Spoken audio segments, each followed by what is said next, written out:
Hey everyone. So today we were cleaning our house and we acquired a whole bunch of cardboard because I was hoarding Amazon boxes for mostly Poshmark and stuff, but I just had way too many, so I ended up just like getting rid of a whole bunch. And our recycle bin is not big enough for them. I was like, oh well, we should make a trip to the cardboard bin. Unfortunately there's not one in our city, so we kind of have to go a little bit out of the way, and I was like, I wish there was something nearby there that would make it worth going. Well, guess what's nearby there? A movie theater. Kind of last minute, we bought tickets to Puss in Boots: The Last Wish. So I know absolutely nothing about this movie. I know when I first saw that it was coming out, I was like, what the hell? Do we need another addition to the Shrek franchise? That's enough. Also, it's been how long since the first Puss in Boots came out? 12 years? Yeah. 11 years? So I was like, do we really need another Puss in Boots? I had zero interest in it. I have absolutely no idea anything about the plot. However, I've heard it's actually so good. It was one of the few movies when your brother was here that we just kept talking about it. I'm like, oh, we should see this. I've seen the trailer and it looks really cool. Because it looks like DreamWorks is using similar technology like Spider-Verse. Everyone who has seen it has said it is really, really good. Yeah, so we thought, why not? We have to go that way anyway. Let's go see a movie. So we're gonna go see Puss in Boots: The Last Wish. So first we have to make a stop at Walmart and then drop off all those cardboard boxes, and then we'll go see the movie. So yeah. Holy smokes. I was not expecting that at all from a Puss in Boots movie. Puss in Boots 2, of all things. That was so good. Sam was saying that this movie is a contender for Best Animated this year, and I can see why. It was incredible. The story of it is so great, like way deeper than any like Shrek movie has ever gone. Really makes you think about things like fear of aging, fear of death, for some people fear of like commitment, things like that. Like, it was so good. Holy smokes, like I was not expecting this at all. So I haven't seen the first Puss in Boots movie, but really you don't need to see this movie. I know Kitty Softpaws is introduced in the first Puss in Boots movie, but I mean, really, I don't think it was super necessary to have seen the first movie to see Last Wish. Pretty much every single character is new with the exception of Puss in Boots and Kitty Softpaws. But Puss in Boots we already know and love from the Shrek franchise. And like I said, if you haven't seen the first one, just know that there's another little kitty. Her name is Kitty Softpaws. She's friends with Puss.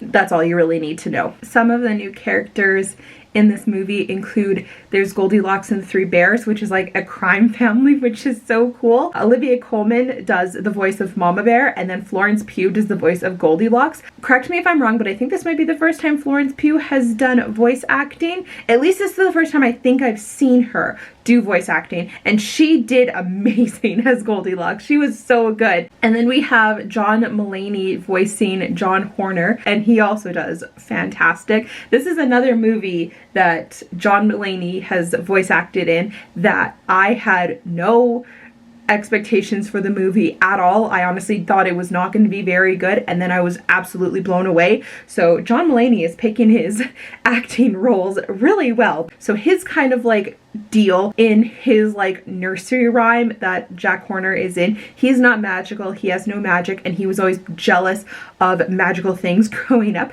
So now he collects magical items. So he wants this last wish, which I realized I haven't said anything about the plot. And then we have probably the coolest villain ever and terrified. The big bad wolf is in this movie, and I know there's the big bad wolf in like Shrek, but this is a very different big bad wolf. He is terrifying. He has, I don't know what they're called, but he uses those like curved blades. He has absolutely terrifying bright red eyes, and he's all white. So the contrast between his eyes and like his white fur is crazy. And then he has this like terrifying whistle that he uses to scare Puss in Boots. He's a bounty hunter and he's going after Puss in Boots. So he has this like really creepy and ominous whistle that he uses basically just to like not go after Puss, but just to like let him know, I'm on your trail and I'm following you kind of a deal. It is terrifying. Oh my goodness, the Big Bad Wolf was so well done and so scary. Back to the plot of this movie. Beginning of this movie, Puss has to fight off this giant, and in doing so he dies, but he's a cat, he has 9 lives, and then he realizes that was his 8th life. So now he's all upset about it because he's basically really worried that he won't be able to do like adventures and stuff anymore because he doesn't want to lose his last life. So he kind of goes into like kitty retirement, and then while he's in his like kitty retirement, Goldilocks and the 3 bears kind of come after him. They're looking for him to hire him to do a job, and what the job is that a secret magical map is getting delivered to Jack Horner, and this map will lead them through the dark forest to a wish. It explains at the beginning that a star fell from the sky and it will grant 1 wish to whoever can reach it. Goldilocks and the 3 bears want this wish, but then the map gets delivered to Jack Horner. He wants the wish, and then when Puss goes to get the map, Kitty Softpaws is there. She wants the wish. Obviously, Puss wants the wish too, to get some more lives back. And then just like chaos ensues while Puss, Kitty Softpaws, their new little Chihuahua friend, they go after it. Goldilocks and the 3 bears go after it, and then Jack Horner goes after it too. Keep going back and forth, but probably the best new character that was introduced isn't even like a fairy tale character or anything, but it is Puss's new Chihuahua friend that I mentioned. He doesn't really have a name. That's kind of like a theme throughout the movie, is that he was abandoned as a puppy and he never really got a name. So Puss and Kitty call him Perito, but he is adorable. He is the most optimistic little guy in the whole world. He's so cute. Oh my goodness, I felt so sorry for him. I wanted to cry hearing his story. He's saying, I lived with these little boys and they were so fun. They always wanted to play hide and seek, and no matter where they hid me, I always found my way back to them. Whether they hid me in a box on the side of the road or they threw me in a dumpster, I always found my way back to them. But they're winning this time because they put me in a sock and then put a rock in the sock and then threw me in the river. But joke's on them, I chewed my way out and now I have the sock as a sweater. And even though he's saying all this and like Puss and Kitty are looking at him like, dude, like what? He's so optimistic the whole time. He's like, joke's on them, now I have a sweater. This poor little puppy, I just want to squeeze him and be his mom and care for him all the time. But he is the most optimistic little puppy in the whole world, and he is so cute. One example of him just being adorable and his optimism was Kitty and Puss are fighting for the map and they're like, I'll hold it. No, I don't trust you to hold it, so I'm gonna hold it. And then Perito says, oh, why don't I hold it? He's like, you can trust me. I don't need a wish, so you guys can trust me. And Kitty Softpaws says to him, I don't believe you. He's like, that's okay, as long as you believe in yourself. And I was like, you are speaking to my heart, puppy. Just so freaking cute. I just love him so much. Literally, I have one complaint about this movie. One little tiny complaint. The animation of this movie is amazing. If you like the animation style of Spider-Man Into the Spider-Verse, you will love this. It is very, very similar. The fight scenes, especially with this animation style, is so well done. It's so cool. So if you liked that movie, you'll really like the animation of this movie. And my one complaint about it is I don't like that it doesn't match the Shrek movies and the original Puss in Boots movie. That is literally my only complaint. In no way am I saying I don't like the animation, because the animation was so very well done. And like I said, fits the fight scenes and certain scenes that I don't want to talk about, but like where there's a lot of like reflections and stuff like that. This animation style is so cool for how this kind of was done, but I just don't like that it didn't match. But other than that, this movie is so good. The sound design is absolutely incredible. The score is really good. A lot of like Spanish music, obviously with the story of Puss in Boots and like Antonio Banderas returning as the voice. Obviously we have a lot of Spanish influence and I loved it. But the sound design was so good. Like I mentioned before with the Big Bad Wolf and his whistling was so cool. And then there's one scene near the end where it was the sound and the score that they used was just so impactful and so incredible. So now I'm going to get into some spoilers, but before I do, I'm just going to say to anyone who's going to duck out of here before the spoilers that I highly recommend this movie. I'm not a giant fan of Shrek. Shrek 2 is my favorite. To this day, I still haven't even seen Shrek 4. And like I said before, I have not seen the first Puss in Boots. I'm not a ginormous fan of Shrek, but this movie is so good.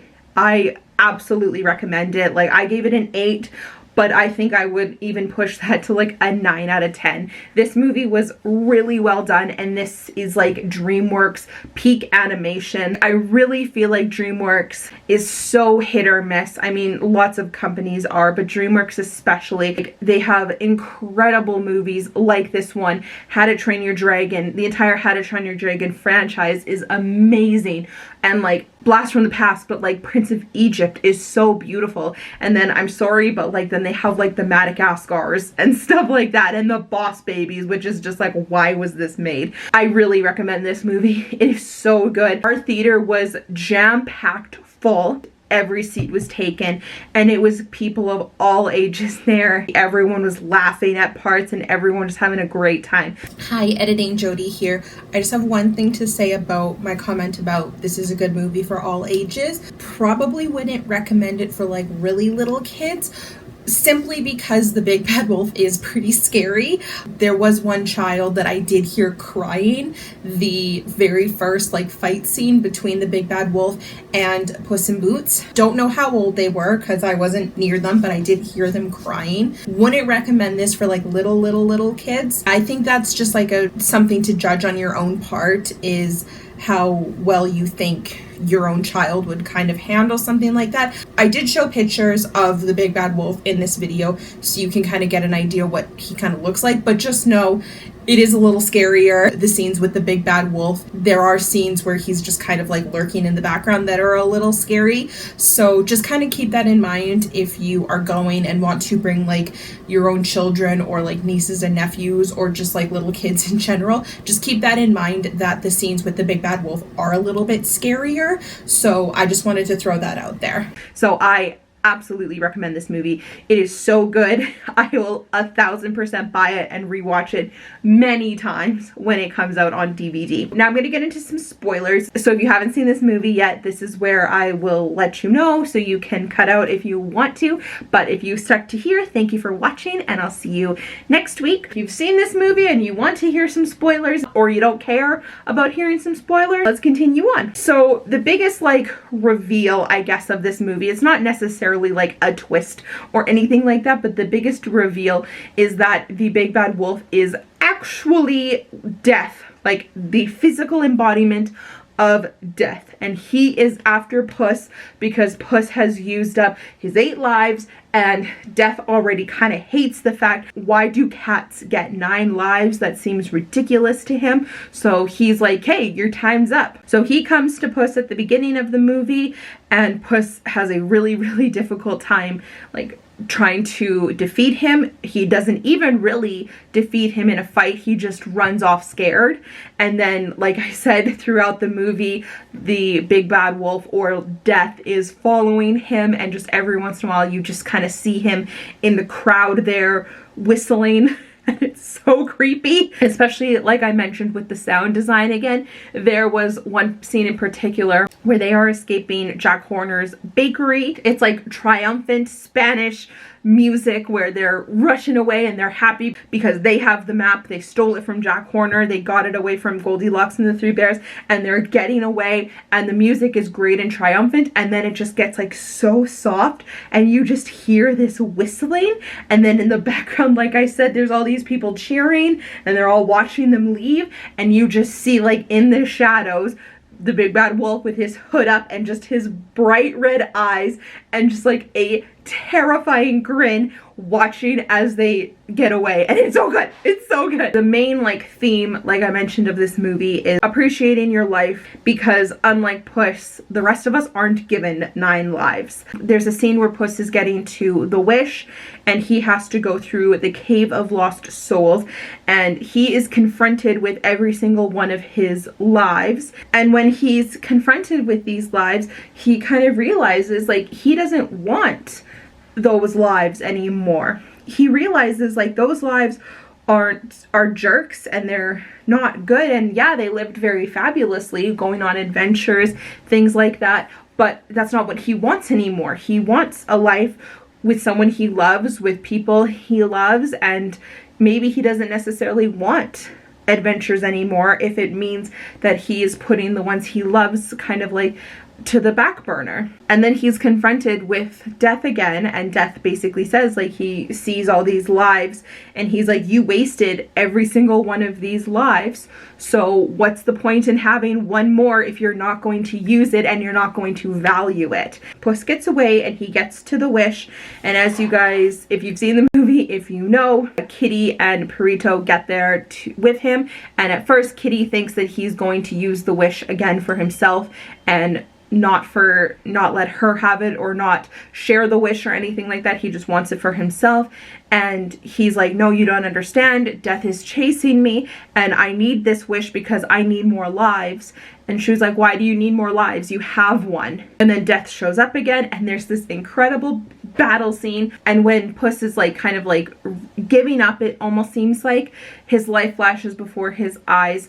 And at the beginning of the movie, his life flashed before his eyes, but again, it was all his adventures and things like that. But now with his life flashing before his eyes, he sees things like Kitty Soft Paws and Perito and all the things that they have done together, and he realizes that this is the life he wants and this is the life he wants to live. So he fights his little kitty butt off. He doesn't really necessarily defeat Death, but he says to Death, and it's so beautiful, and I'm not going to be able to say it word for word because I saw it last night and I couldn't write it down or anything because we were in the theaters. I may only have one life left and you were going to chase me for it, but I will never stop fighting for this one life. And then at that point, Death gives up and he says, this isn't fun. Like, it's no fun to chase you if you're not scared of me. And I forgot to mention when I was talking about the animation, in the scenes where Death is going after Puss and he's scared, they actually show like his like fur standing up straight, and it's so cool. Again, the animation is so well done. So basically, Death doesn't necessarily give up because he says, you know, I'm gonna still have to come after you one day. And Puss says, that's fine. You'll come after me when I'm ready for you to come after me. And then with that, Death just leaves and lets him have his one more life. Obviously, there's a lot more side things that happen between Jack Horner and then Goldilocks and the Three Bears. We learn what their wishes would be if they are to get the wish. I'm not going to get into all of that because I'm not going to talk about all of the side plots or anything like that, but just know that they are really well done. Like, obviously what I talked about is the major plot, but there is a lot more that happens. Doesn't really affect things, it just makes the movie better because Goldilocks and the Three Bears is a very like touching story, a very sentimental story, and then everything that happens with Jack Horner is just like hilarious because I mean John Mulaney voices him, so obviously it's going to be a hoot and a half. That is going to be it for my little talk and review about Puss in Boots: The Last Wish. Incredible, absolutely so cool, explored so many themes and went so deep into things, and just a whole bunch of things that I would have never ever ever expected from a Shrek spinoff. Check this movie out. It is so good. I loved it so much. Even if you haven't seen this movie and you continue to watch to this point where I am talking about spoilers and everything, just know that everything I am saying does not give this movie justice at all. You have to see it. You have to see this animation and see the fight scenes that were created out of this animation. Meet these characters that are adorable and hilarious. There's a whole scene between Goldilocks and the Three Bears and Perito that is so funny. You'll I'll walk out of this movie just feeling very happy and very good. I can definitely see how this movie is potentially most likely getting nominated for Best Picture. So that is going to be it for now. Thank you guys so much for watching this video. If you liked it, I would love it if you would like and subscribe. I post new videos every single Friday and I'd love to have you here. Thank you for watching. I'll talk to you later. Bye everybody.